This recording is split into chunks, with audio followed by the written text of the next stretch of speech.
Een bosje van mij? Alsjeblieft. Dank u wel. Nou, welkom bij de allereerste K-route in het naaie culturele seizoen. Ik ben op weg naar de première van Hebeka, dat budget Golok. En Hebeka had hem zelfs in een merk zetten als de allergrootste locagevoorstelling in Friesland. Maar het waar is wel aardig. Het is net heel warm, maar het is wel droog. En dat is ik mooi voor al die oren ierpeloften die het nou nog spelen in de provincie. September is ommers ik de maand van het ierpeloft in Jorwert. Daar spelen ze The Good, The Bad en The Ugly met een dubbele boeien. In Donkerbroek is morgen de première van Vreunskip, Leefde en Broerskip. Een stik over de jaren 20, de vrije seksuele moraal op een camping. En Kunst bij de Boer, een sympathiek concept. Een route door de Zuidwesthoeken, loos kunst dat speciaal maken is voor biologische bedrijven.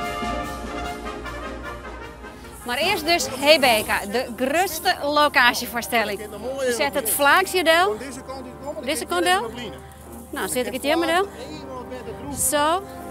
Maar ik vraag me af, de grootste, wat wil dat eigenlijk zeggen? Is groter dan beter als Lietser? Is het indrukwekkender? Nou, ik ben benieuwd. En mij nog een hele protte orenmeesken op de première. En daar moet ik nog, want er zijn al 2 extra voorstellings uitgeschreven.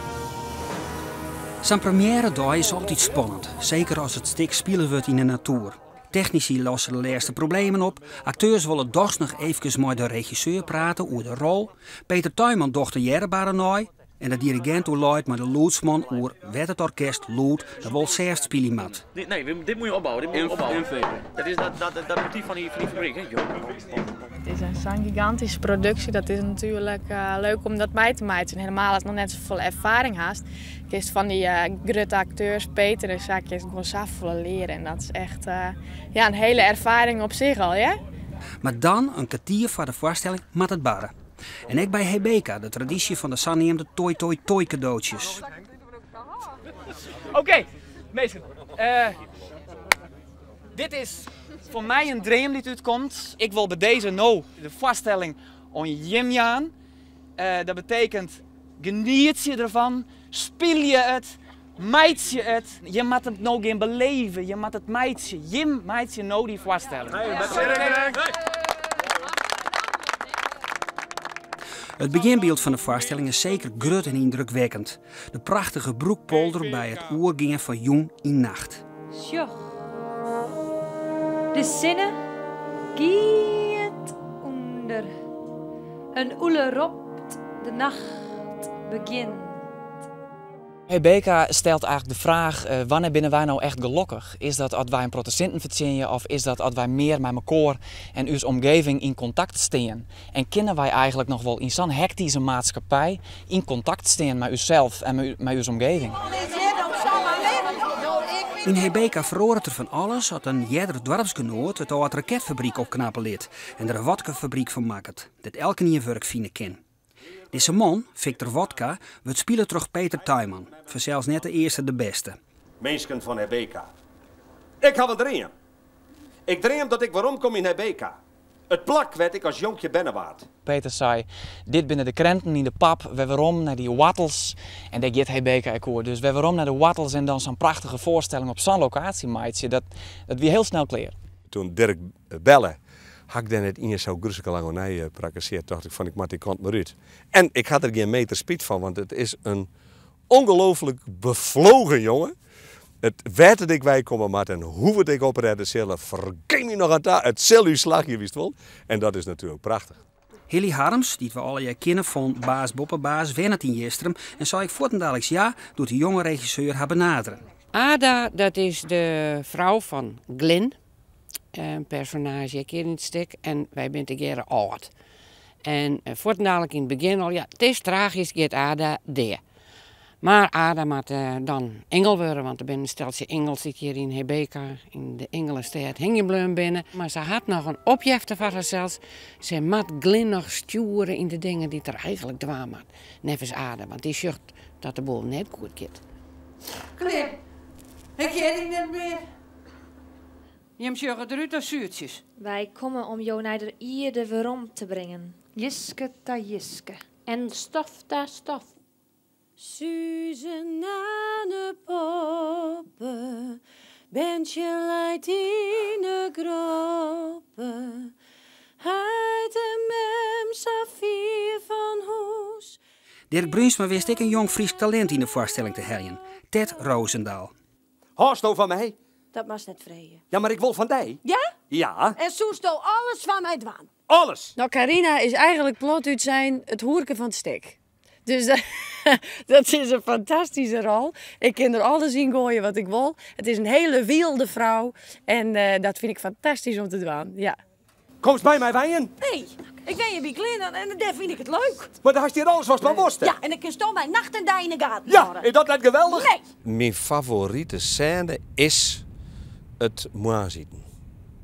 Het ontbijt 's ochtends. En die scène begint met... Kerstmiddag en even stroscoen.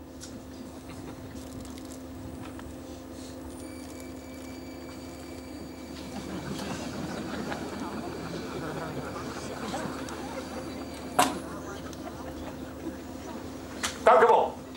Voor het vervarenkorps Joost Wiersma waard speciaal voor Hebeka naaie muziek schreeuwen.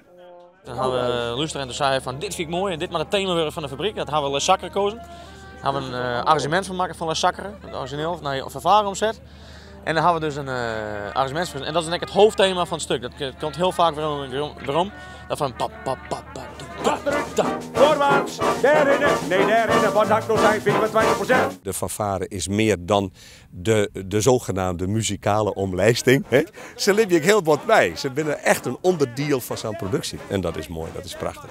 Hebeka is benamend slagen door de regie van Dirk Bruinsma.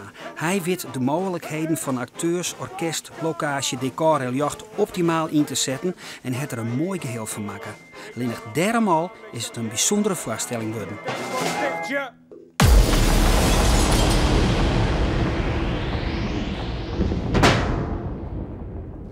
Tijd om naar huis te gaan, Victor. Dit de mens kan zelfs nog maar redden.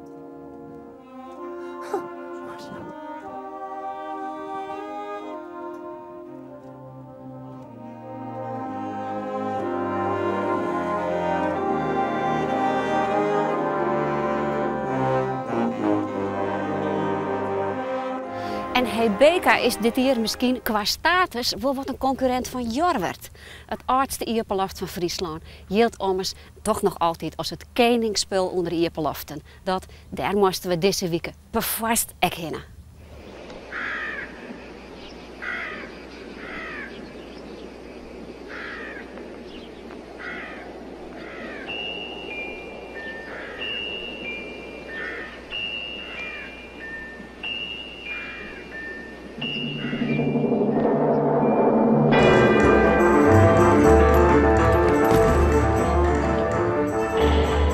The Good, The Bad and The Ugly. Traaie iconen uit de geschiedenis van de western. In Jorwert binnen dat dan de goede, de minne en de lelijke. Een jongensdream, nee, dat is denk ik wat te volle. Maar het is wel iets wat elke jonge man, misschien ook wel jonge vrouw, toch wel graag wil. Inderdaad, een verhaal vertellen over cowboys, over mis die je krijgt, alles wat er mooi geer hingt. Ja. Maar daarmee is het verhaal maar heel verteld, want... Wij spelen het op de achtergrond nog een verhaal. En dat binnen acteurs die western spelen. En die krijgen wij daarnaast nog in beeld. Een stuk moet een dubbele boeien dus. Hey, bedankt. Ik heb even doorgedrukt. Ik vond ik al raar dat ik er net bij stond. Stil, Harm. Nou, mijn naam is Mijlen Skuurmans. Ik ben regisseur van het ierpelofspel Jorwert. Laatste hier. Ik heb dit hier gekozen voor een western. Ik heb het zelf schreeuwen. Ik ben er eigenlijk wel een beetje trots op. Maar de ploeg is ijskrek aan de lichte kant om dit weer te maken. Dat vind ik wel een beetje jammer. Dus ik moet ze coachen, ik moet er bovenop zitten om het een goed einde te krijgen. En dat valt nog lang net daar. Daar had je een idee voor, maar dan hoor ik hem op. Je had hier een idee voor wat doen. Je zet het heel uit. Ik snap het niet in het stekeldegen. Zeg het zelf maar even. Ik ben Brecht en ik speel Jill. Brecht speelt Jill. Ja, leuk denk ik. Hè. Nou, hier hebben we een van de meest ervaren spelers. Ik de gevaarlijkste voor. Je kent zelf wel even zeggen. Dat was tweede. Waar best? De minne. Waar hebben we hier? Dus kroegbas in. Jelly Dekker. Jelly Dekker. Ja, Jelly en ik ben het dikke maatjes West. Het is volgens een beetje... Het is oer, hè, nou. Een beetje jammer, hè, Jelly? Hij had het wat bedoeld. Ja. Hij had het met mijn dochter dien. Ja, zij weet het alweer. Goeie... Kom maar even mooi. Howard! Howard! Marius! Warm lontje! Sorry hè, die is verkeerd, kan ik van de verkeerde kant. Wat er gaande bij het stik gebeurt, gewoon ja, maar het stik vertelt gewoon dus het verhaal dat het eens liekt het voor de schermen, liekt het Wild West en eens is het achter de schermen een volle grotere Wild West verhaal. Dat is in de familie. Dat is geniaal bepaald. Ik weet het net, wie je dat, hè? Mam!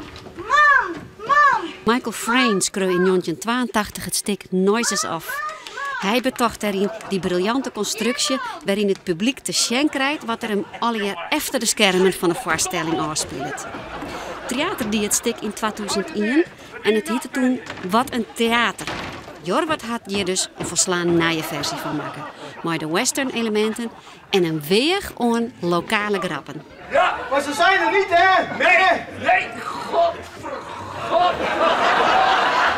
Godverdwenen, Jorwert!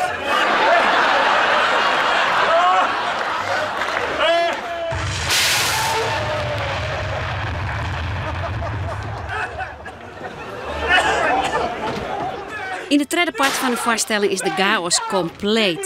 De onderlinge passies, de conflicten en de knoffelcontragiet van de spelers nemen het stuk finale oer. Wat doe je? Je mooi! Ik heb daar mooi, amateurregisseur. Victoria!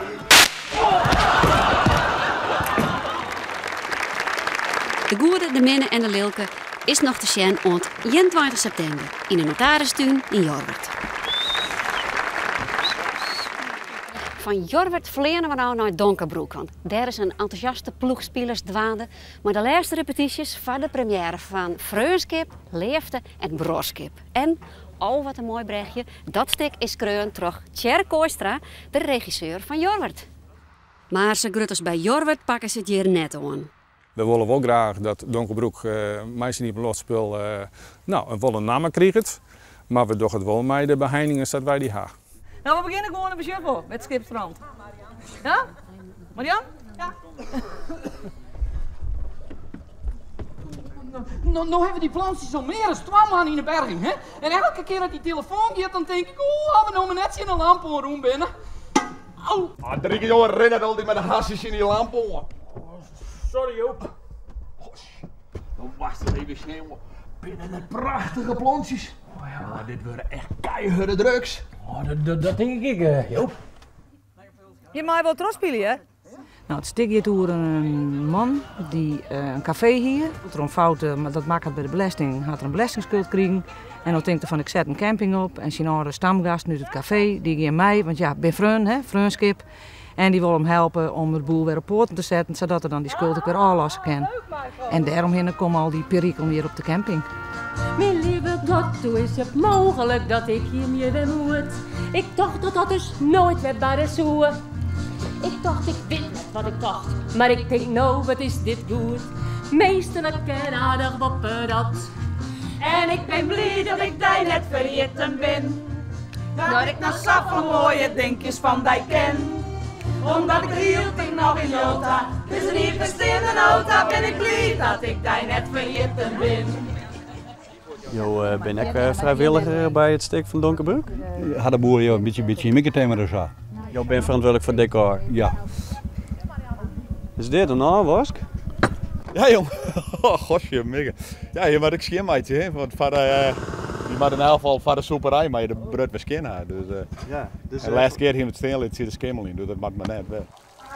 Ik wil alleen een beetje simpel van die jaren 70. Dus het herstel hier, dat probeer dan ik een beetje te mijten in die periode met mijn vlonderke en de doorkes. En het effect mij hieronder, dat ze echt op het toilet zitten, een beetje overdreven. Kun je dat even shell letten? Ja. Met een hundshirt. Net een 4 Gerrit, hè?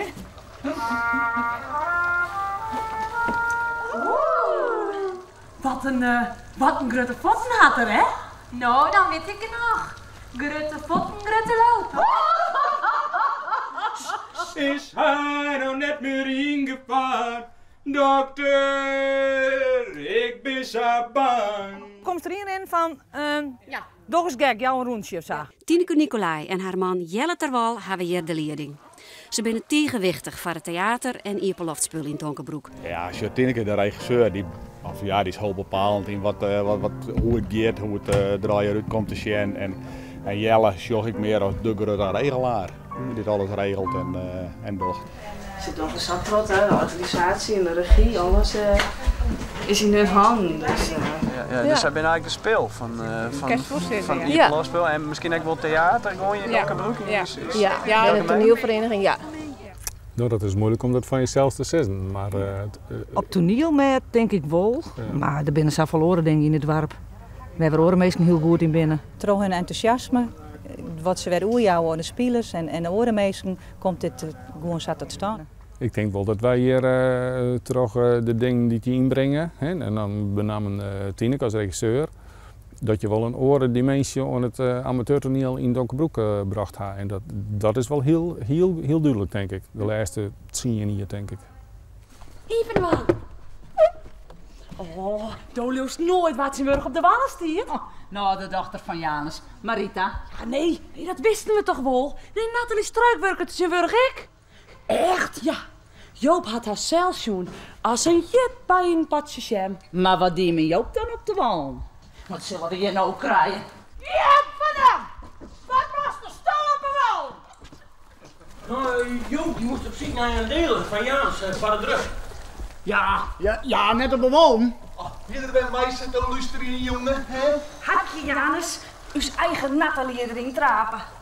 Nee, ze is inleidend bij de lochte cavalerie. En Janneke, wat zei ze dan? Zou het Ieperloftspul in Donkerbroek de wijze zonder deze twee meisjes? Absoluut niet. Nee, dat denk ik niet. Nee, zonder Jelle en Tineke weer geen Ieperloftfest. Nee, hè? Dus als zij hem ophouden, dan kakt de boel helemaal in elkaar in Donkerbroek? Ik weet net waar het opsteen zo, lieve Tassen. Dat zou ik net weten. Dat is net hopen, want als je iets moois opbouwen, dan mag het eigenlijk wel bestaan blijven. Takkum Vreed is de première van Vreunskip, Leefde en Broskip op Landgoed Ontwijk bij Donkerbroek. Nou, dit is wel eens een beetje wat het te zien is aan Ieperloftspul in september. En hij ook nog van theater, kun je altijd nog de fiets pakken en maak je een mooi rondje terug Zuidwest-Friesland. Daar is een route uitzet langs kunstwerken die het speciaal maken binnen bij biologische bedrijven.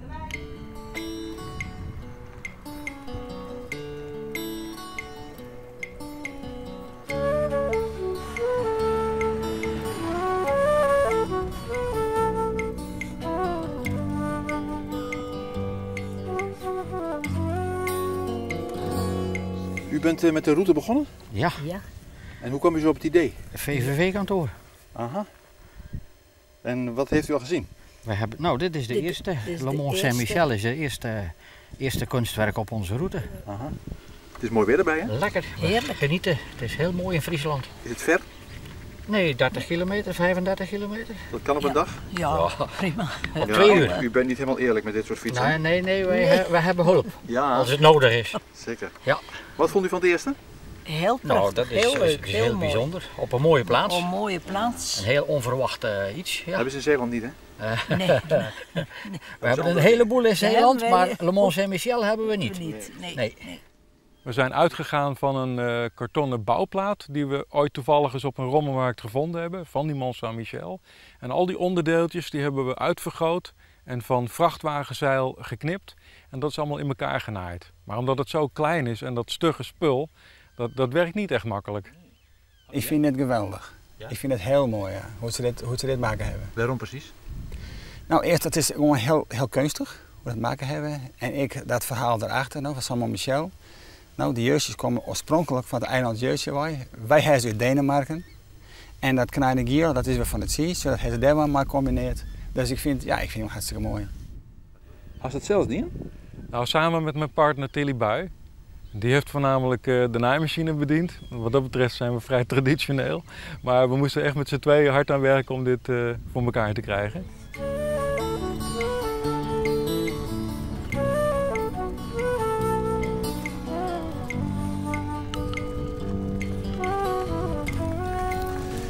heb een film gemaakt van de kippenstal van de legkippenboerderij de Utrecht in het Heidenskip. Een video. En die heb ik gemonteerd. En ik heb eigenlijk 2 films in elkaar gedraaid. De ene is een opname van een wolf die op je af komt lopen. En de andere is de binnenkant van de kippenstal die hier achter de boerderij te zien is. Het Kunst bij de Boer is een project van het Noordwind College en wij zijn initiatiefnemer daarvan. En waarom is het idee is om mensen, dus iedereen kennis te laten maken met biologische landbouw. En daarvoor hebben wij een fietsroute betocht langs een 6 bedrijven terug de gemeente Zuidwest-Friesland.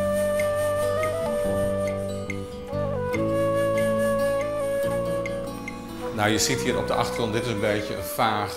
Dit is een beetje vaag, maar dat komt omdat hier zit een spleet in de schuur. Dus daar heb je wat, het licht van de zon valt er doorheen. Dus door de film krijg je een beetje een tegenlichteffect, waardoor hier een beetje een raar soort vlek ontstaat. Dus een soort ondefinieerbare plek.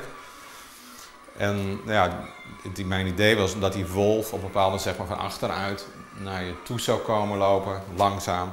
En die zou groter worden. Maar toen moest ik een filmpje zien te vinden van zo'n soort wolf. Nou, ik heb echt heel veel films bekeken om een goede scène te vinden. Hoe is het met de belangstelling? Giet. Net zo, hè? Nee, vind ik jammer. Ja. Komt dat? Meestal waren ik net. Hè? Het is echt wel bij u zien. Ze fietsen er voorbij. Ja, ze zeggen wel wakker, dat wel. En daar werd ik wel aangekocht. Dat waren ze dan ik wel. Maar de film is in het fietsenhok en we denken dat dat toch ook wel weer een drompeltje houdt.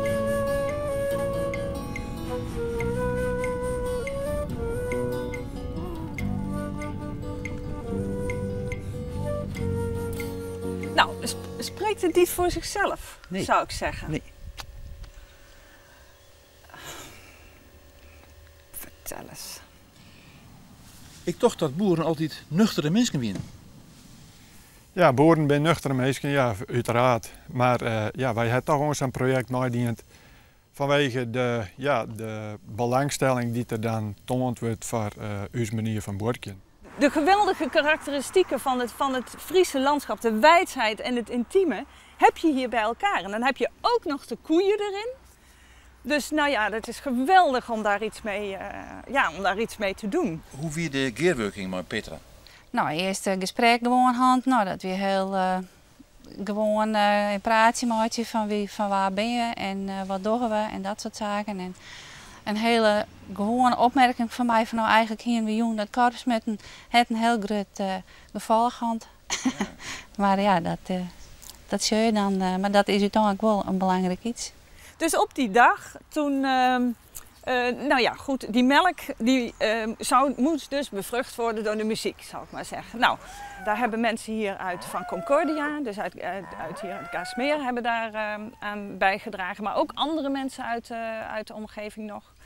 En er was een heel gevarieerd programma. Nou, Willem en Romy die begonnen met hun bugel. En zij speelden El Condor Passa, maar ze speelden ook Alle Mensen weer den Bruder, hè, bijvoorbeeld. Nou, dat was echt geweldig. En die koeien die wisten echt niet wat ze hun overkwam. Maar op een gegeven moment zag je ze echt zo naar hun toe komen. En op een gegeven moment stonden ze helemaal omringd door hun eigen koeien muziek voor hun te maken. Nou, dat was echt prachtig. Dat was zo ontroerend.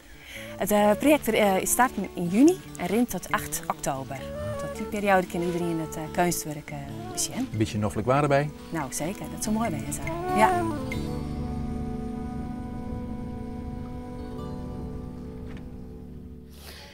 Wat vierde de aanroende week een protte te zien in Friesland aan evenementen en voorstellings. Gewoon te volgen om je hem zien te laten. Zie gewoon eens even op Facebook. Daar hebben we een filmpje van Into the Great Wide Open op Vlieland. Na week ben we er weer met onder andere Noorderlicht, de fotomanifestatie die nou te zien is in Friesland. Dank je voor het zien en tot na week.